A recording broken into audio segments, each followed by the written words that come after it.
योगी सरकार में पिछले 8 साल में अपराध के प्रति जीरो टॉलरेंस के तहत कार्रवाई का आंकड़ा जारी हुआ है। साल 2017 के बाद से अब तक 256 दुर्दांत अपराधियों को पुलिस एनकाउंटर के दौरान ढेर किया गया, जिसे लेकर यूपी के डीजीपी ने बताया कि प्रदेश में अपराध के प्रति जीरो टॉलरेंस की नीति है और इस नीति का कड़ाई से पालन हो रहा है। लोगों के मन में सुरक्षा का भाव जरूरी है।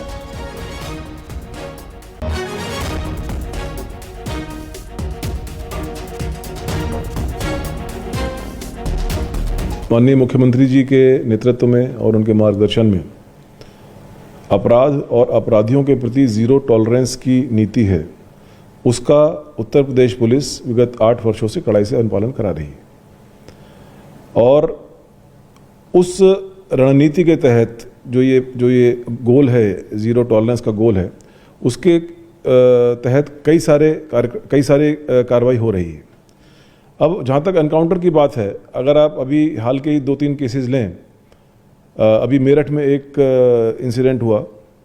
इसमें जो अपराधी था उसने करीब 4 साल पहले एक 5 साल की बच्ची के साथ रेप किया। उसके बाद उसमें तत्काल इन्वेस्टिगेशन हुई, उसको सज़ा मिली। सज़ा के बाद वो जैसे ही बाहर निकला, उसने एक 6 साल की बच्ची के साथ पुनः रेप किया। और जब पुलिस ने उसको अरेस्ट करने के लिए पुलिस दबिश दी तो उसने पुलिस के ऊपर फायरिंग की। ऐसे मामले में जो पुलिस का स्टांस है, जो एग्रेसिव नीति है, उसके तहत पुलिस की जवाबी कार्रवाई में वो आदमी एनकाउंटर में मारा गया। इसी प्रकार से हाल में ही आपने देखा होगा कि बरेली में मात्र भय व्याप्त करने के उद्देश्य से एक व्यापारी के, एक प्रतिष्ठित आदमी के घर के बाहर फायरिंग की गई।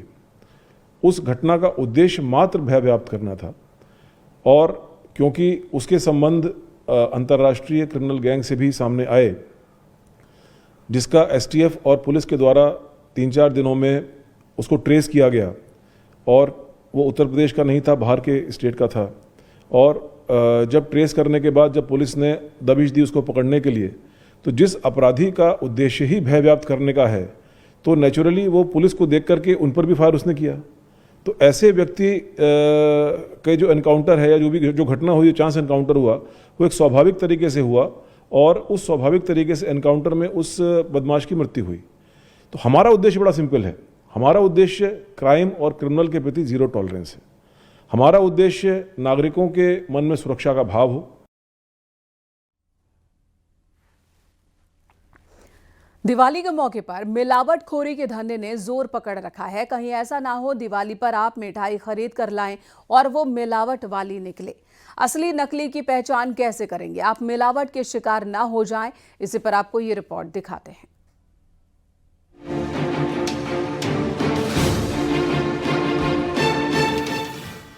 दिवाली के मौके पर बाजारों में रौनक है। शहर शहर बाजारों की सजावट देखते ही बन रही है। ऐसे में दुकानों पर रंग बिरंगी मिठाइयों की भी भरमार है। दिवाली में मिठाई की सबसे ज्यादा डिमांड रहती है, लेकिन कई जगहों पर मिठाइयों में मिलावट हो रही है, जो आपकी सेहत को खराब कर सकती है। इसलिए दीपावली पर आपको बेहद सतर्क रहना है।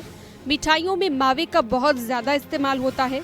ऐसे में आपको मिलावट के खेल से बचना है। कि अगर इसमें स्टार्च मिला हुआ है तो हम लोग इसमें से थोड़ा सा लेंगे, जैसा कि पहले हमने दिखाया है। आज कई हमने खोया वेंडर्स यहाँ आए हुए थे, गाड़ियाँ पकड़ा है, और जिसमें उनको चेक किया गया है, तो उनमें से हम थोड़ा सा इस चीज़ को ले लेते हैं, खोए को। और खोए को लेने के बाद इसको हम डिजॉल्व कर लेते हैं। सिंपल आप टैप वाटर में कर लो, या डिस्टिल वाटर मुख्यतः इसमें यूज करना चाहिए। और इसको डिजॉल्व करने के बाद थोड़ा सा इसको हीट कर लिया जाता है हल्का से, कि प्रॉपर तरीके से ये मिल जाए। देन इसमें एक टिंचर आयोडीन होता है, टिंचर आयोडीन सोल्यूशन, ये हमारी लैब में मौजूद है। और इस टिंचर आयोडीन सोल्यूशन के माध्यम से हम इसमें 2-4 बूंद इसमें डालते हैं ड्रॉपर के माध्यम से। और यदि इसका कलर ब्लू या ब्लैक कलर आ जाता है, देन इसमें स्टार्च का प्रेजेंस होता है, मीन्स स्टार्च इसमें पॉजिटिव है। तो आपने इसमें ये जो खोया ये डाला हुआ है, ये कलर चेंज नहीं हुआ है, यानी कि ये खोया स्टार्च इसमें नहीं है। अमूमन घरों में पनीर बनाया जाता है। त्योहारों पर इसकी मांग में तेजी आ जाती है। आप घर में असली पनीर खरीद कर लाए हैं या नकली, इसकी जांच कैसे करेंगे ये भी जान लीजिए। जो पनीर है इसको अगर हम इनिशियली देखें तो देख के कैसे जाने कि ये पनीर फ्रेश है या नहीं? पनीर में एक होती है पंजेंसी मैम। पंजेंसी का मतलब होता है कि इसमें दबाव जो इसका पंच टाइप का होता है वो दिखना चाहिए। ये थोड़ी सी कच्ची पनीर लग रही है मुझे, बाकी इसमें कोई वो नहीं है, मैन्युफैक्चरिंग का है। बाकी चीज़ें पनीर ठीक है, पनीर में कोई मिलावट नहीं है, हमने टेस्ट करके देखा हुआ है। तो ये टेस्ट पनीर का है जिसमें स्टार्च को हमने चेक किया है। ठीक है, तो इसमें भी कलर चेंज नहीं हुआ? कलर ब्लू या ब्लैक आया हुआ है, बाकी पनीर ठीक है। अच्छा, थोड़ा सा स्टार्च इसमें हमने डाल दिया और ये देखिए आपके सामने ये जो है पूरा ब्लैक या ब्लू कलर का हो गया।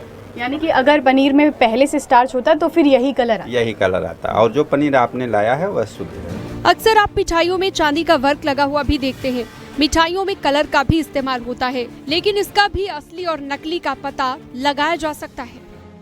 एक थंब रूल है कि हम इसको थोड़ा सा रब कर लें, और ऐसे रब करने के बाद इसको हम दोनों फिंगर के बीच में अगर करते हैं तो अगर यह चांदी नहीं है तो इसमें गोलियां नहीं बनेंगी। ठीक है, छोटी छोटी गोलियां बन जाए, पूरी तरीके से मिल गया है, इट मीन्स ये प्योर है, इसमें चांदी वर्क लगा हुआ। इसको मैं भी ट्राई करती हूँ। हाँ, आप भी कर सकती हैं। अपनी उंगलियों पे लिया और इसको रब करना है। जी जी, अगर ये गोली नहीं बनेगी तो आपका वो आ गया तो ये सेफ चांदी है। ठीक है, ठीक है। हल्के से रब करना। और अगर गोली बनती है तो क्या वो चांदी नहीं है? चांदी नहीं है। तो क्या चीजें एल्युमिनियम हो सकता है या कोई और केमिकल। कलर भी नुकसान कर सकता है? जी, कलर भी नुकसान कर सकता है, मगर मिठाइयों में कलर जो है परमिसेबल है।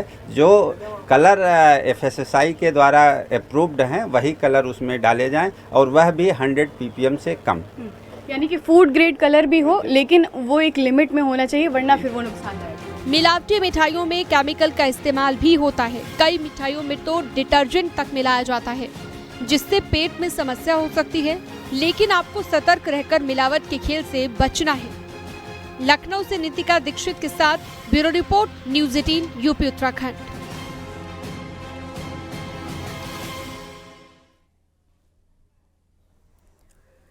जैसलमेर में हुए भयानक हादसे के बाद बसों में सफर करना कितना सुरक्षित है, इसे लेकर सवाल खड़े हो गए। त्योहारों का सीजन है, ऐसे में बसों में भारी भीड़ होती है, लेकिन क्या ये बसें यात्रियों की सुरक्षित यात्रा के मानकों पर खरी उतरती हैं? इसे लेकर न्यूज़ 18 की टीम ने रियलिटी चेक किया और इसी पर आपको ये रिपोर्ट दिखाते हैं।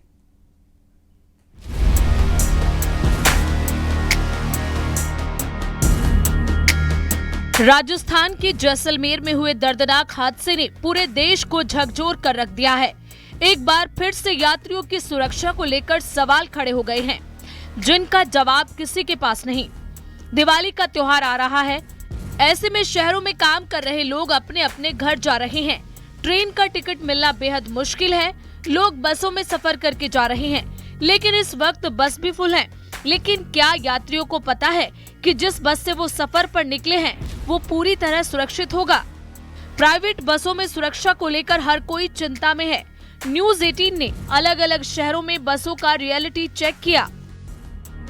यूपी में प्राइवेट बस के ऊपर लगाम लगाने के लिए सरकार ने निर्देश दिए हैं।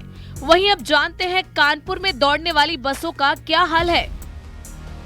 क्या बस में कमी थी, क्या चीजें कमी रह गई, और क्या ऐसी चीजें पुनरावृत्ति ना हो, उसके लिए क्या प्रशासनिक अधिकारी तैयार है, उसको जानने के लिए न्यूज़ 18 टीम इस टाइम कानपुर में, औद्योगिक नगरी कानपुर में, जहां आप देख सकते हैं बसेस की अगर बात की जाए तो बसेस ये लॉन्ग रूट की हैं, और ये बसेस कहां से आ रही हैं इसको जानने के लिए जो इसके पायलट हमारे साथ बैठे हैं, सर से हम बात करना चाहेंगे। सर, कहां से बस आ रही है सर? अहमदाबाद, गुजरात। गुजरात से। कितना टाइम लगा आने में यहाँ सर? 24 घंटे। 24 घंटे। कितने यात्री बैठते हैं इस बस में सर? 36। 36। सर, क्या क्या चीजें इसमें बस में होनी चाहिए सर, आप बताइए सर। सब सुविधा है इसमें, चार्जिंग है और यही सुविधा और क्या है। इन्होंने स्लीपर इतनी बनाई है, इसको पूरा तरीके से यात्रियों के लिए बनाई। 36 यात्री इसमें आ सकते हैं, पूरी कोच है, और सिंगल सीटर ग्राउंड फ्लोर दोनों पे हैं, और जहां तक है कहीं डबल सीटर भी है, देखिए डबल सीटर्स भी है, लेकिन इसमें कहीं ना कहीं अगर कोई ऐसी बात हो तो इसमें न तो इन्होंने वो इक्विपमेंट्स रखे हैं, अगर स्टैम्पेड हो या कोई बात हो तो कोई निकलने की जगह सिर्फ मात्र 2 फुट है, और ऐसे में अगर आग लग जाए तो उसके लिए क्या होना है, क्या देखना है, ऐसी तमाम चीजें देखने के लिए सिर्फ और सिर्फ खाना पूर्ति है सर। जैसे हम यहाँ बैठे हैं, यात्रियों के लिए सुविधा जरूर की है, लेकिन सुविधाएं शून्य है, और ऐसे में कभी भी अगर गाड़ी में कुछ आग लगती है कुछ है तो इनके पास ऐसा कोई इक्विपमेंट नहीं जो इन्हें यात्रियों को बचा सके। यानी कहीं ना कहीं परिवहन विभाग की और आरटीओ विभाग की लापरवाही और उनके शय पर ये गाड़ियां चल रही हैं। और आगरा में बसों में आग लगने की हालात में उसे बुझाने के इंतजाम का न्यूज 18 की टीम ने रियलिटी चेक किया, जहां सिलेंडरों के काम नहीं करने की बात सामने आई। आग बुझाने की या नहीं है, तो जिस तरीके से जो फायर के इंतजाम होते हैं वो इस बस में है नहीं है। हालांकि यहाँ ये जो सिलेंडर है वो जरूर लगा हुआ है, लेकिन यहाँ पर इसकी एक्सपायरी नहीं दिखाई दे रही है। और सबसे बड़ी बात तो ये है कि जिस तरीके से जो बस के हालात है वो मैं देख सकता हूँ कि खंडर नजर आ रहे हैं, क्योंकि जिस तरीके से जो है कल जो घटना हुई है उसके बाद से 20 लोगों की मौत हो गई है। कलेक्टर इनसे बात कर लेते हैं। फायर के इंतजाम है आपको बताने के लिए? अच्छा, पता नहीं है चालू है या नहीं है। अगर आग लग जाए तो फिर क्या होगा? जैसलमेर हादसे के बाद बस चालकों में भी हड़कंप मचा है। अमरोहा में बस की चेकिंग के दौरान लापरवाही सामने आई। आग बुझाने के उपकरण काम नहीं कर रहे थे, वहीं फर्स्ट एड बॉक्स भी खाली मिला। चलते ही जो जैसलमेर में हुए हादसे पर 20 लोगों की मौत भी हो गई थी, जिसके बाद अमरोहा प्रशासन पूरी तरह अलर्ट है। और आप देख सकते हैं कि इन बसों को रोका जा रहा है। तो यही मैं नेशनल हाईवे होकर खड़ा हूँ, दसघाट चौकी पर है। ये वही बस है जो दिल्ली की ओर रवाना होती है और इस हाईवे से लगभग 1000 से बस यहाँ से गुजरती है और हर सामान की यहाँ चेकिंग की जा रही है। लखीमपुर खीरी से अलग अलग शहरों के लिए बसों का संचालन होता है। ऐसे में यात्रियों की सुरक्षा के लिए अभियान चल रहा है। पुलिस सजग होकर ये देख रही है, कोई ऐसा ज्वलनशील या पटाखे बसों में तो नहीं जा रहे हैं। बसों की पूरी तरीके से छानबीन की जा रही है। जो जिस तरीके से जो लंबे रूट की बसें हैं, देख रहे हैं कि एक ट्रेवल्स बस है और जो बस के अंदर घुस के सभी सुरक्षा के जो चीजें उपकरण है उनको जांच की जा रही है। कहीं ना कहीं उनके पास फर्स्ट एड है या मौजूद है या नहीं। हम ऐसे ही बस में जांच आपको दिखाते हैं कि आइए देखते हैं। जैसे ये बस है, इसके बस के अंदर फर्स्ट सुरक्षा के जो उपकरण है इन्होंने जो डॉक्टरी सुविधा के लिए बनाया गया है और जो जांच है पूरी बस में की जा रही है। कहीं ना कहीं जो जिस तरीके से जो दुर्घटना घटी है उसको लेकर पुलिस सजग है और जांच कर रही है कि बस में किसी तरह का कोई विस्फोटक पदार्थ है या कोई और चीज है जो नहीं ले जाई जा रही है, जिसको लेकर जो सवारियों की सुरक्षा को।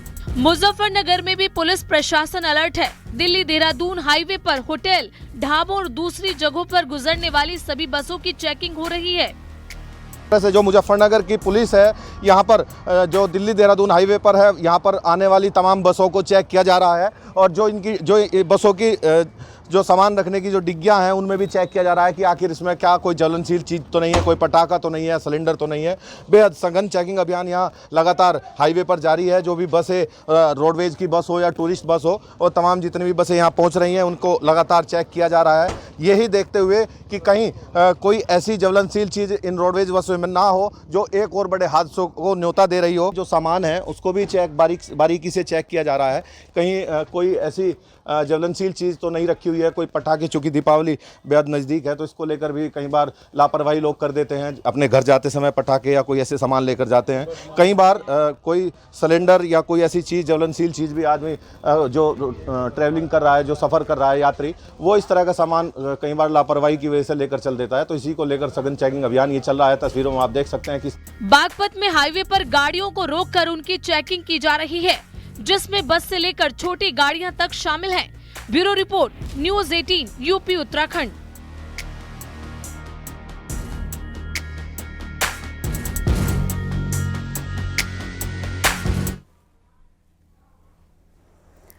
लखनऊ के इंदिरा नगर में मोबाइल गेम खेलते वक्त 13 साल के लड़के की मौत हो गई। मृतक लड़के की बहन के मुताबिक लड़का मोबाइल पर फ्री फायर गेम खेल रहा था, उसे आदत लग गई थी इसकी।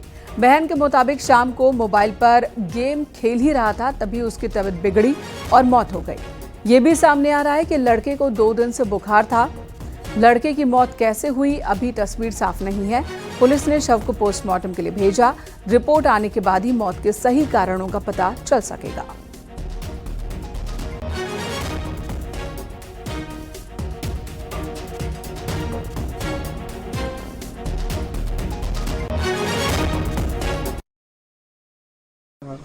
ये सब कुछ बता रहे हैं, गेम वोम कुछ होता था, हाँ खेलता था, यही सब तो बता रहे हैं।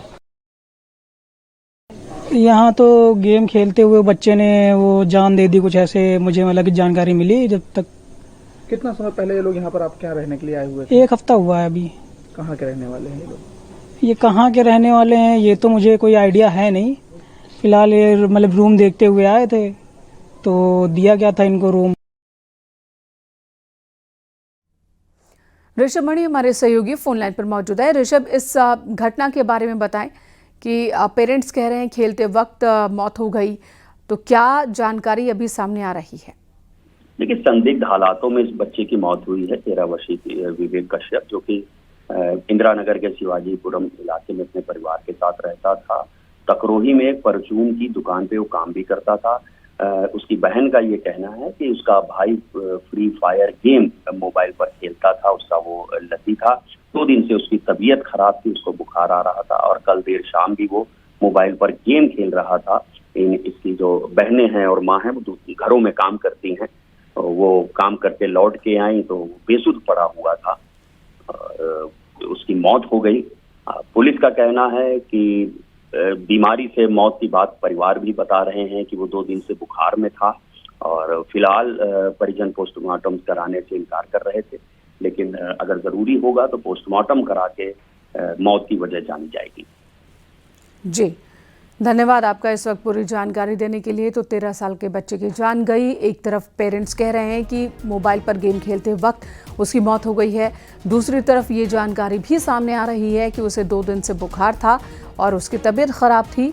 फिलहाल पीएम रिपोर्ट से ही साफ हो पाएगा कि आखिर मौत की असल वजह क्या रही।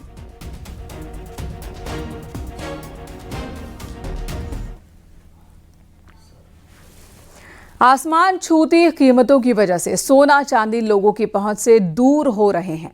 कीमतें आसमान छू रही हैं और लगातार बढ़ोतरी की वजह से सराफा कारोबारी भी परेशान हैं। त्योहारी सीजन में सराफा कारोबारियों ने 24 कैरेट के साथ 22, 18 और 14 कैरेट के सोने के गहने तैयार किए। कीमत कम है इनकी, दावा ये किया जा रहा है। साथ ही चांदी के कम वजन वाले सामान भी बाजारों में मौजूद है। सराफा कारोबारियों को उम्मीद है कि त्योहारी सीजन में ग्राहक बाजार में लौटेंगे। हल्की रेंज की ज्वेलरी भी आ गई है, वर्क लगी भी ज्वेलरी है, स्टर्लिंग सिल्वर है। तो ऐसा नहीं है, अगर सोना चांदी महंगा हुआ है तो उस सभी की रेंज में के आभूषण भी आ गए हैं। और एक जो सबसे बड़ा कारण है, सोने और चांदी की दिन दूनी रात चौगुनी बढ़ोतरी।